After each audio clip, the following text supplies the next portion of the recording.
Hello दोस्तों, एक बार फिर से स्वागत है आपका मेरे इस चैनल में। दोस्तों, आज की कहानी हमें हमारे व्यूवर्स ने भेजी है, जिसको मैं आपको सुनाने जा रहा हूँ। दोस्तों, अगर आपको हमारी कहानियाँ अच्छी लगती हैं तो हमारे चैनल को लाइक करें, सब्सक्राइब करें और हमारी वीडियो को शेयर भी करें। चलिए शुरू करते हैं आज की कहानी। दोस्तों, ये कहानी मेरे नाना जी की है, जो एक दरोगा थे। अक्सर वो अपनी पुलिस की नौकरी के कारण अपने घर बहुत देर से पहुँचते थे। मेरी माँ बताती है कि रोज की तरह एक बार नाना जी आधी रात के करीब अपनी मोटरसाइकिल से घर आ रहे थे। मेरी माँ के घर के कुछ पहले एक ऐसा क्षेत्र आता था जो कि जमुना नदी के कटाव के कारण बहुत विस्तृत रूप से बड़ा हो गया था और खाली था। वह क्षेत्र मीलों तक फैला हुआ था और वहाँ दूर दूर तक कोई आबादी नहीं थी। एक रात आधी रात के करीब जब नाना जी वहाँ से गुजर रहे थे तो उन्होंने देखा कि सड़क से लगभग 1 किलोमीटर दूर उसी स्थान पर बहुत तेज प्रकाश फैला हुआ था। ऐसा लग रहा था मानो किसी ने सैकड़ों ट्यूबलाइट जला दिया हो। नाना जी को पता था कि वहाँ दूर दूर तक कोई आबादी नहीं थी। वह उसी रास्ते से हर रोज आते थे। तो आधी रात के करीब इतनी रोशनी देखकर उन्हें बहुत आश्चर्य हुआ। वह पुलिस वाले थे तो वैसे भी एक खोजी प्रवृत्ति वाले थे। उनके पास हमेशा एक सर्विस रिवॉल्वर रहती थी। कोई डर भी नहीं था। उन्होंने अपनी मोटरसाइकिल वहीं सड़क किनारे लगा दी और उस प्रकाश पुंज की तरफ बढ़ गए। जैसे जैसे वह उस रोशनी के करीब पहुंच रहे थे, उन्हें चीज़ें अब कुछ साफ दिखनी शुरू हो गई थी। उन्होंने देखा कि जहां से वह प्रकाश आ रहा था वहां पर एक बहुत बड़ा पंडाल लगाया गया था। कौतूहलवश वह आगे बढ़ते रहे। जब वह बिल्कुल पंडाल के करीब पहुंच गए तो उन्होंने देखा कि वहां करीब 20-25 औरतें घेरा बनाकर नाच रही थी। जब वह घेरे के बिल्कुल पास पहुंच गए तो उन्होंने देखा कि घेरे के बिल्कुल बीच में एक लड़की बैठी हुई थी। सबसे आश्चर्य की बात थी कि उन सब लोगों ने बिल्कुल सफ़ेद कपड़े पहने हुए थे। ऐसा लग रहा था जैसे वहाँ किसी की शादी हो रही हो। उनमें से 1-2 औरतों की नाना जी के ऊपर नज़र भी गई, लेकिन उन लोगों ने उन्हें बिल्कुल नज़रअंदाज कर दिया। यह देखकर नाना जी ने उन औरतों से ऊंची आवाज़ में पूछा कि वे लोग कौन हैं? कल तक तो यहाँ कुछ भी नहीं था। यहाँ इस वीराने में इतनी रोशनी कहाँ से आई? और इस तरह से आधी रात में वैसे नाचने का क्या मतलब है?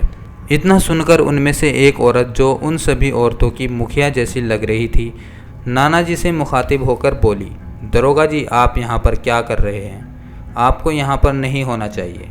यहाँ पर किसी इंसान का आना वर्जित है और आप देख नहीं रहे कि यहाँ हम एक लड़की की शादी करा रहे हैं। इतना सुनते ही नाना जी ने उसे डांट कर बोला कि साफ साफ बताओ कि तुम क्या कहना चाहती हो। तब उस औरत ने नाना जी को बताया कि दरअसल वो लोग प्रेत योनि से हैं और जो लड़की घेरे के बीच बैठी हुई है, कल उसकी शादी है। आज शादी की कुछ रस्में पूरी की जा रही हैं। नाना जी को उनकी कोई बात समझ में नहीं आ रही थी। फिर भी पूछा कि लड़की तो मैंने देख ली, लड़का कहाँ है? यह सुनकर उस औरत ने बोला कि लड़का उस गांव के प्रधान का बेटा है। नाना जी ने बोला कि तुम बोल रही हो कि तुम लोग प्रेतात्मा हो और इस लड़की की शादी प्रधान के बेटे से हो रही है, और चूंकि प्रधान का बेटा तो इंसान है, तो एक प्रेतात्मा की शादी किसी इंसान के साथ कैसे हो सकती है? इस पर उस औरत ने बोला कि कल दिन में ठीक 12 बजे प्रधान के बेटे की मृत्यु हो जाएगी और उसके बाद उसी दिन रात में इस लड़की के साथ उस लड़के के आत्मा की शादी कराई जाएगी। इस पर नाना जी ने बोला कि वह ऐसा हरगिज़ नहीं होने देंगे। उस औरत ने बोला कि दरोगा जी, आपकी जो मर्जी वह आप कर लीजिए, आप बचा नहीं पाएंगे उसे मरने से। नाना जी उसे ठीक है बोलकर वापस आ गए। रात भर उनकी आंखों में नींद नहीं थी। उन्होंने अभी अभी जो चीज़ देखी थी उस पर उनको विश्वास नहीं हो रहा था, और दूसरी तरफ उन्हें प्रधान के बेटे की भी फिक्र हो रही थी। नाना जी सुबह सुबह उठे और सीधे प्रधान के घर पहुंचे। उन्होंने उसके पहले थाने से 2 कांस्टेबल भी बुला लिए थे। कांस्टेबल के साथ प्रधान के घर जाकर उन्होंने बिना कुछ बोले प्रधान के बेटे को घर से उठाया और पुलिस की गाड़ी में डालकर थाने लाकर लॉकअप में बंद कर दिया। इस बात से प्रधान बहुत नाराज़ हो गया और नाना जी को देख लेने की धमकी देने लगा। वह बार बार नाना जी से पूछ रहा था कि उनके बेटे ने क्या गलती की है और उसे क्यों उठाकर लॉकअप में बंद किया गया है। नाना जी उससे यही बोलते रहे कि शाम होने दीजिए, आपको सब बात बता दूंगा। लॉकअप के बाहर गांव के कुछ लोगों की भीड़ भी लग गई थी जो प्रधान के समर्थक थे, लेकिन फिर भी नानाजी ने उस लड़के को लॉकअप से बाहर नहीं निकाला। उन्होंने लॉकअप के बाहर अपने 2 सबसे अच्छे कांस्टेबल्स की तैनाती कर दी थी। नानाजी भी वहीं सामने कुर्सी डालकर बैठ गए थे, लेकिन उन्होंने किसी भी इंसान से उस लड़के को लॉकअप पर बंद करने का सही कारण नहीं बताया था। नानाजी बहुत शांति से बैठकर 12 बजने का इंतज़ार कर रहे थे। अचानक वायरलेस पर आवाज़ आने लगी। नानाजी ने जब ध्यान से सुना तो पता चला कि एसपी का उनके लिए निर्देश आ रहा था। वहाँ से थोड़ी ही दूर पर हाईवे पर एक भयानक सड़क दुर्घटना हो गई थी, जिसमें 2-3 लोगों की मृत्यु हो गई थी और कुछ लोग घायल थे। नानाजी के लिए एसपी का निर्देश था कि वह सबसे पहले तुरंत उस घटना स्थल पर पहुंचे।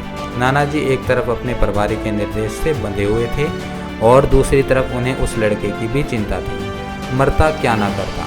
उन्होंने दोनों कांस्टेबल को बोला कि किसी भी हाल में जब तक वह नहीं आए उन लोगों को लड़के पर बराबर नज़र बनाकर रखनी है। यह कहकर नानाजी उस दुर्घटना स्थल की ओर बढ़ गए जहां उन्हें जाने का निर्देश मिला था। नानाजी को निकले हुए अभी मुश्किल से 5-7 मिनट ही हुए थे कि उस लड़के ने कांस्टेबल से बहुत ज़ोर से बाथरूम जाने की जिद करनी शुरू कर दी।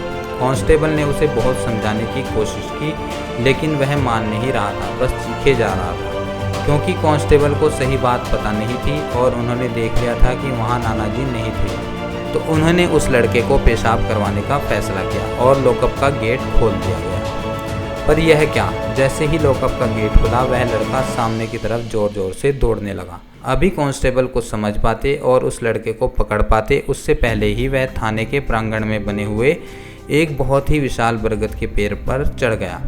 पुलिस वाले उसके पीछे भागे, लेकिन वो लड़का लगातार पेड़ के ऊपर और ऊपर ही चढ़ता जा रहा था। थोड़ी ही देर में वह पेड़ की जितनी ऊंचाई तक जा सकता था वहां पर पहुंच गया और वहां से उसने छलांग लगा दी। वह सीधे नीचे सर के बल गिरा और ज़मीन से टकराते ही उसका सर फट गया और उसकी घटनास्थल पर ही मृत्यु हो गई। नानाजी को जब यह खबर मिली तो वह भागे भागे वापस आए, लेकिन तब तक वह पहुंचते सब खत्म हो चुका था। नानाजी की मजबूरी थी कि वह सही बात किसी को बता नहीं सकते थे, वरना उनके ऊपर खुद पुलिसिया कार्रवाई हो जाती। प्रधान और उसके लोगों ने थाने में बहुत उत्पात मचाया, लेकिन नानाजी ने किसी को कुछ नहीं बताया, बस एक फर्जी केस में उस लड़के की संलिप्तता दिखा दी। रात में नानाजी उस प्रेतात्मा के कहे अनुसार वहां पहुंचे। उन्हें यह देखकर अपनी आंखों पर विश्वास नहीं हुआ कि वहां सच में उस लड़की की शादी हो रही थी, प्रधान के उसी लड़के के साथ जिसने दिन में पेड़ से कूदकर आत्महत्या कर ली थी। तो दोस्तों, आपको ये वीडियो कैसी लगी, ये कहानी कैसी लगी, हमें ज़रूर बताएं। वीडियो अच्छी लगी हो तो लाइक करें, शेयर करें और हमारे चैनल को सब्सक्राइब करना बिल्कुल मत भूलें। धन्यवाद।